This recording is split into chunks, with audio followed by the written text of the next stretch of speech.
Textiles వ్యాపారుల సంఘం అధ్యక్షునిగా మేము చెప్పేది ఏమంటే, ఒక వారం రోజుల క్రితము ధర్మవరం ఎమ్మెల్యే అయినటువంటి మాన్యశ్రీ వైద్య ఆరోగ్య శాఖ మంత్రి సత్యకుమార్ గారికి మా వస్త్ర వ్యాపారం పడుతున్నటువంటి ఇబ్బందులు సమస్యల గురించి ఒక వినతి పత్రం సమర్పించడం జరిగింది. అదేవిధంగా గతంలో కూడా మేము చాలాసార్లు ఆ షాపు రావడం ఇక్కడ చాలా ఇబ్బంది అయింది. చిన్నగా వ్యాపారాలు చేసుకునే మేము బతకలేనటువంటి పరిస్థితి ఉంది. మా వ్యవస్థ పైన దాదాపుగా 2000 నుంచి 3000 మంది ఆధారపడి షాపు యజమానులు, వర్కర్లు, ఒక్కొక్క షాపులో 5 మంది, 6 మంది, నలుగురు, ఈ విధంగా ఒక 2 నుంచి 3000 మంది దాంట్లో ఉపాధి పొందుతున్నాం. మేము ఎక్కడెక్కడో అప్పులు తెచ్చుకొని, ఇంకొకటి ఏమంటే ఈ చిన్న వ్యవస్థ పైన డిగ్రీలు, గ్రాడ్యుయేషన్ ఇట్లా చేసి ఉద్యోగాలు అనేటువంటి నిరుద్యోగులు ఎంతోమంది దీనిపైన జీవనోపాధి చేసుకుంటున్నాం. దాన్ని దెబ్బతీయడానికి ఈ షాపింగ్ మాల్స్ తీసుకురావడం అనేది చాలా అన్యాయము. ఈ పట్టణానికి ఒక లిమిట్ అనేది ఉంటుంది. ఇంత జనాభాకు ఈ షాపింగ్ మాల్ రావాలి, ఇంత జనాభా ఉంటేనే షాపింగ్ మాల్కి అనుమతులు ఇవ్వాలనేటువంటి నామ్స్ అయితే గవర్నమెంట్లో ఉన్నాయి. వాటన్నిటినీ అతిక్రమించి వారు రాజకీయ పలుకుబడితో, వాళ్ళ బలంతో ఇక్కడ ఒక షాపింగ్ మాల్ స్థాపించారు. ఆ రోజు కూడా మేము రోడ్డు ఎక్కాం. కాకపోతే మా శక్తి వాళ్ళు ఢీకొనేంత శక్తి లేక మేము డీలా పడిపోయినాం. ఈ విధంగా కొనసాగడం వల్ల ఈ 6 నెలల్లోనే వాళ్ళు మరీ ఇప్పుడు ఆఫర్లు పెట్టి కేజీ లెక్కన తూకానికి అమ్ముతున్నాడు. ఈ విధంగా మీదే నాణ్యత లేని వస్తువులు తెచ్చి వాళ్ళు తర్వాత ఇతర రాష్ట్రాలకు సంబంధించిన రాజస్థాన్ అయితేనేమి, తమిళనాడు అయితేనేమి, తెలంగాణ అయితేనేమి, ఈ రాష్ట్రాల వాళ్ళు వచ్చి మనకి ఇక్కడ ఉన్నటువంటి మన ఉపాధిని కొల్లగొట్టి ఇక్కడ సొమ్ము చేసుకొని ఆ డబ్బును తీసుకొని వాళ్ళ రాష్ట్రాల్లో అభివృద్ధి చెందుతారు. కానీ మన పట్టణానికి ఎలాంటి ఉపయోగం లేదు వాళ్ళ నుంచి. ఇంకొకటి ఏమంటే, వినియోగదారులు కూడా ఒకటి ఆలోచించాలి. మేము పర్మనెంట్గా ఇక్కడే ఉంటాం, మేము నాణ్యతమైనవి ఇస్తాం. ఎందుకంటే మేము 6 నెలలకో 3 నెలలకో బోర్డు తిప్పేసి పోయే వాళ్ళం కాదు. దాంట్లో ఇంకొకటి ఏమంటే, మా దగ్గరికి వస్తాడు ఒక కస్టమర్, రెగ్యులర్గా వస్తూ ఉంటాడు.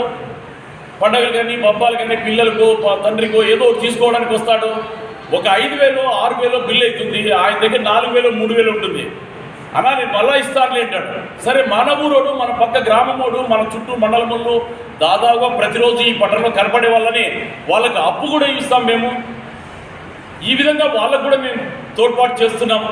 కానీ వాళ్ళకు తెలియని విషయం ఏమంటే, డూప్లికేట్ వస్త్రాలన్నింటినీ తెచ్చి దాన్ని నాశనం చేసి మాకంటే తక్కువ అమ్ముతున్నామని అనిపించుకొని వాళ్ళ వ్యాపారాన్ని భారీ స్థాయిలో పెంచుకుంటున్నారు. మనమల్ని నాశనంగా దోచుకుంటున్నారు. మన వినియోగదారులు కూడా పట్టణ ప్రాంతంలో అయితేనేమి, తర్వాత గ్రామీణ ప్రాంతాల్లో ఉండేటువంటి వాళ్ళని కూడా వాళ్ళు మోసగిస్తున్నారు. ప్రతి కన్స్యూమర్ కూడా, ప్రతి కస్టమర్ కూడా ఆలోచన చేయాలా. మేము మీకు ఎంతో సహాయ సహకారాలు అందించాం.